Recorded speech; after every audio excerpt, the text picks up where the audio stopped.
A lot of people often wonder, why does our data suck? Why is it inaccurate, right? And there's a lot of reasons that we can go through on why that is, but at the end of the day, it boils down to a very simple thing. It's because it's not clearly defined, right? Data is very rarely wrong in the sense of the systems that are recording the data elements are doing something incorrectly, and therefore the data is wrong. Occasionally that happens, right? And that can be fixed from a technical perspective, but that's like less than 5% of the cases, right? 95% of the time, data accuracy issues come from a lack of definitions. Good example of a data quality issue is in contact centers, right? We worked with a client who had a contact center and they were looking at metrics like average handle time. In the way that they defined it was from when an agent answers the phone, it was an inbound contact center, until the call ends and then they finish their after call work, right?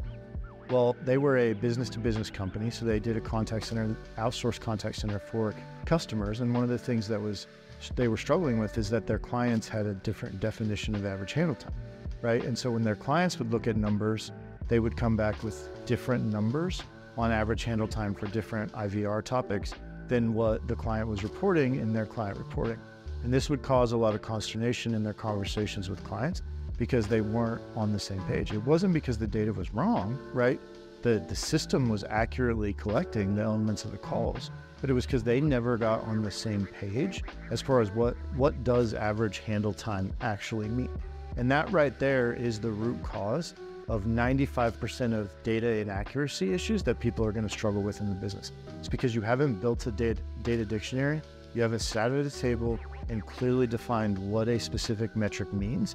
And so what you do is you integrate, like you insert variability in interpretation in people's own mind's definition of what something means. And that causes a lot of issues because somebody on this side of the organization might define average handle time slightly differently than somebody on this side of the organization. And then they both create reports out of the same system and the same tables, but when it gets to leadership, they have different numbers. And then leadership says, our data sucks, it's not any good, it's not accurate, we can't even get these guys to report the same numbers. Well, that's because they don't believe they're reporting the same definition. So you have to clearly define that and build a data dictionary around it.